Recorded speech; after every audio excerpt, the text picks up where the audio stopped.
infancia de César Vallejo. Alegría, en el 2006, nos menciona: la infancia de Vallejo fue como de tantos niños nacidos en la sierra de nuestro país, que desde muy chicos sus padres le enseñan la lectura y muchas otras cosas que le ayudarían a desenvolverse y desarrollarse como un adulto responsable. César Vallejo en su niñez amaba el campo, como la lectura, y tenía varios sueños. Uno de ellos era conocer lugares y ser el primero en estudiar y conocer más a profundidad lo que había en ellas. Desde muy niño resaltó habilidades que otros niños a su edad no la tenían. Es por eso que deciden mandar a estudiar a otra ciudad para poder desarrollar su potencial que tenía y su capacidad de desenvolverse en la lectura. César Vallejo fue el menor de 11 hijos que tuvieron Francisco de Paula Vallejo Benítez y María de los Santos Mendoza. En conclusión, acerca de su niñez, podemos observar que fue una persona de bajos recursos, pero eso no fue un impedimento para él, ya que a su niñez formó un carácter creativo, tenaz y humano. Una etapa en el colegio es la universidad, que brinda muchas oportunidades para desarrollar nuevas habilidades y competencias claves para el mundo laboral. En el caso de César Vallejo, la educación universitaria le ayudó a conocer más de cerca la filosofía y letras, para así poder realizarse con lo que más le apasiona.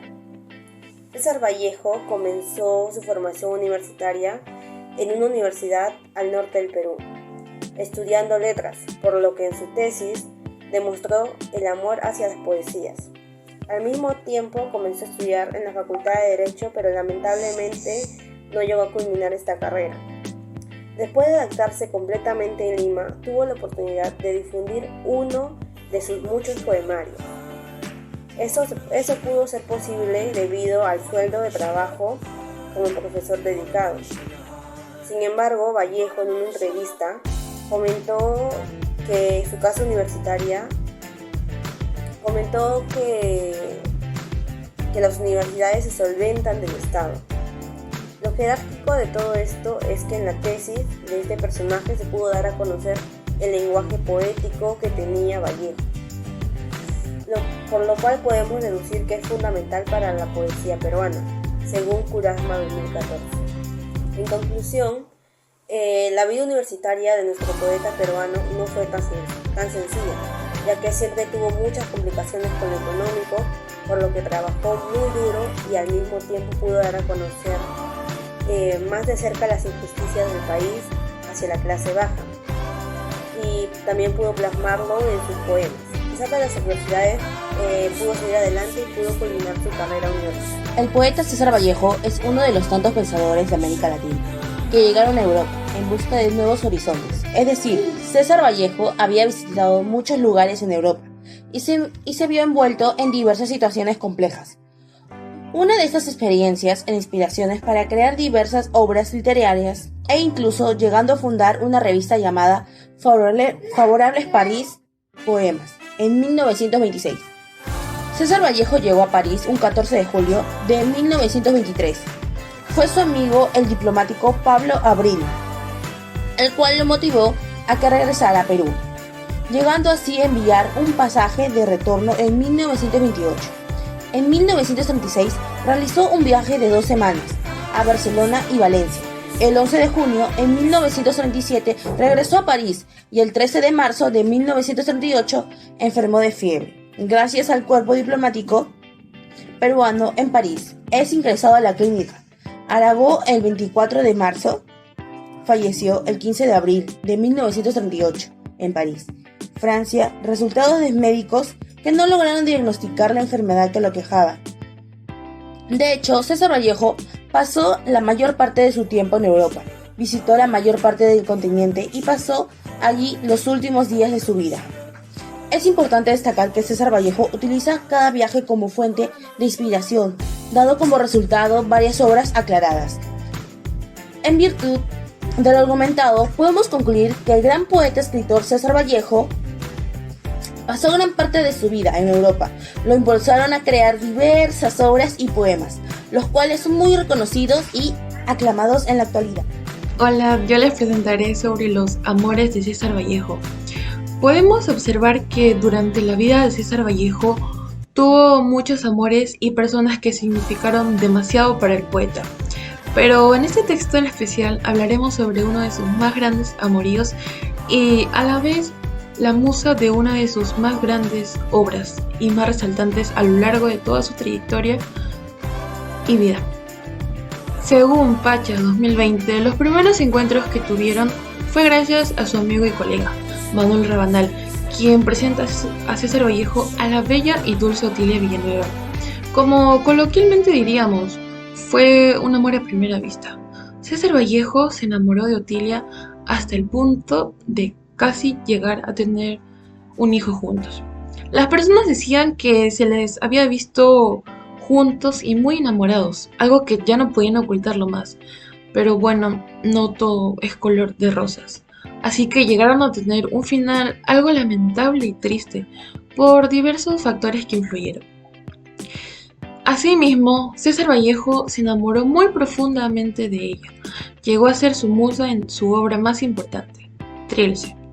César Vallejo le daba detalles como poemas, expresando así sus más profundos y sinceros sentimientos hacia la bella y dulce Otilia Villanueva. Para concluir, César Vallejo se enamoró de Otilia Villanueva y pasaron muchos momentos juntos, asimismo acabando en circunstancias trágicas y tristes su relación amorosa. A la vez que los sucesos contemplados que aparecen a lo largo de su vida y trayectoria los plasma en cada una de sus famosas y diversas obras literarias. Muchas gracias. Actualmente existe un problema de despidos masivos en las grandes empresas por la pandemia. El hecho de crear una empresa cobra mucha importancia porque genera nuevos puestos de trabajo, así que debemos de saber lo importante que es el emprendimiento cultural. Un emprendimiento cultural es emprender tu propio negocio. Dicho esto, para emprender tenemos que analizar un pensamiento de suma importancia, así que hacer un gran trabajo para que pueda ser rentable. Por eso, el interés de los emprendimientos cada vez es más visible. En conclusión, los emprendimientos han salvado a muchas personas. Así tenemos a los profesionales que adquieren conocimientos y habilidades en su negocio. Es un hecho que la importancia de los emprendimientos son las fuentes de ingresos que generan y en donde refuerzan habilidades de las personas. Con esto podemos decir que con el emprender genera ingresos nuevos y habilidades, y no se sabe hasta qué punto han existido, se pueden llegar que solo para abrir un negocio, por más pequeño que sea, a pesar de las circunstancias. Por último, podemos entender que el emprendimiento es una habilidad humana que tenemos dentro de nosotros y nos permite hacer un proyecto de forma creativa e innovadora. Permite progresar y alcanzar sus metas trazadas. En el emprendimiento cultural tenemos un punto en donde es muy importante que concierne la definición del emprendedor.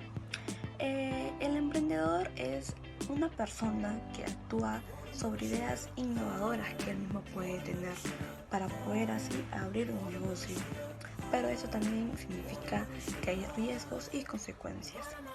Tal y como nos dice el autor Sánchez en el 2020, que para él un emprendedor significa más un plan de negocio, identificando también las oportunidades que su negocio nos da empleando los diferentes recursos, pero con el fin de que el negocio sea muy exitoso. Tenemos un ejemplo que es de Ana García, que ella generó una red de más de 15.000 personas desde los 24 años hasta los 76 años de edad. Ella nos comenta y nos sugiere que el emprendedor es un personaje que tiene que tener un liderazgo muy bueno para poder así que su negocio sea más exitoso y salga bien conforme a todas las ideas que él mismo va a tener que poner en marcha. Y finalmente el emprendimiento o el emprendedor es... Las radionovelas son historias presentadas de modo dramático. Estas características hacen que lo que se transmite audiovisualmente, una historia que muestra un inicio, una trama y desenlace, narrado a través de distintos episodios. Bueno, continuando. Hay razones técnicas y económicas para creer que el radioteatro o radionovela hizo crecer el desarrollo de la telenovela. Esto se muestra tanto en la estructura narrativa. El valor de una radionovela es el hecho que nos permite un sinfín de oportunidades para una distracción ardua en nuestros receptores, teniendo como un valor agregado sobre la creatividad que se diferencia de diversos medios de comunicación o entretenimiento. Las voces o narradores nos hacen trasladarnos hacia diversas situaciones, tanto reales como irreales. En ocasiones son usados para calibrar interlocutores sobre nuestros acontecimientos que surgen en nuestra sociedad, haciendo que incluso muchas personas puedan llegarse a sentir identificados con lo que les rodea de sí mismo, haciendo que la evolución de su pensar llegue junto virtudes de su propia persona, su familiarización con su cultura e incluso llega a formar sentimientos usando recursos lingüísticos. Sin embargo, este medio fue muy infravalorado en la sociedad al pasar de su pico de fama. Como se comentó antes, existen aspectos interesantes que son significativos. Por ejemplo, el hecho de que estas son capaces de incentivar a los interlocutores sobre problemáticas que se producen en nuestra propia comunidad. Por ejemplo, la radionovela no era solo una voz, sino que también estaba acompañada de, como toda novela, tramas, citas, lugares, personajes y por supuesto un narrador el cual permite aventurarnos en estas historias por medio del lenguaje radiofónico. Para concluir, podemos afirmar que la radionovela es una herramienta que sirve para el beneficio de la sociedad, ya que permite una libre expresión de sentimientos y pensamientos socioculturales, los cuales proporcionan un mejor contenido en el país y el mundo. Yo les hablaré sobre mi tema designado, la cual es la obra Tuxteno. Bueno, les hablaré sobre la discriminación social. El relato tiene como objetivo la población indígena quivilca y sus cambios sociales, con la llegada de la empresa minera Mine Society, una empresa norteamericana.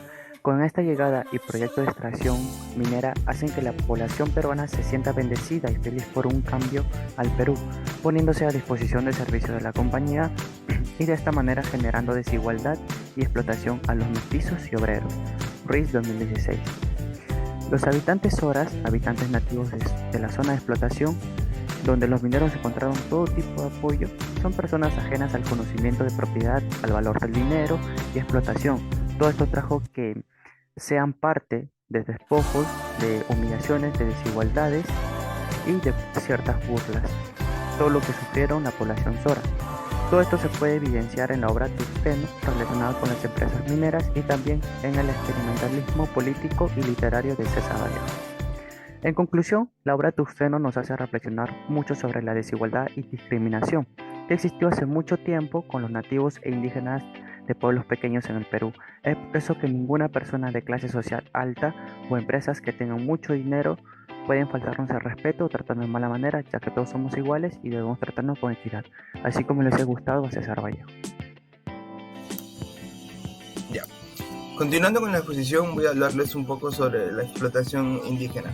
César Vallejo es importante en el proceso evolutivo de su cosmovisión andina, partiendo desde su singular mestizaje, más ligado a los lazos de origen materno. Esta cosmovisión fue el origen de su existencia, que nos dejó de lado a pesar de las luchas inexplicables que tuvo ante las adversidades económicas, sociales y políticas. La palabra indígena está relacionada con la discriminación, violencia y desigualdad que pasaron hace muchos años. Dicho de paso, la mayoría de indígenas han sido colonizados con frecuencia de algún tipo de esclavitud, sufriendo aún así hasta el día de hoy. Una fuerte discriminación con grandes repercusiones sociales, laborales y económicas. Para finalizar, la explotación indígena es víctima siempre de atropellos, maltratos físicos y psicológicos. Es por ello que debemos mejorar y respetarnos, ¿no?, unos a otros sin importar nuestros rasgos físicos, nuestra cultura y lugar de procedencia. Entonces, la explotación con Vallejo nos enseña a luchar por nuestra diversidad biológica mundial, obteniendo un equilibrio de equidad entre todas las personas.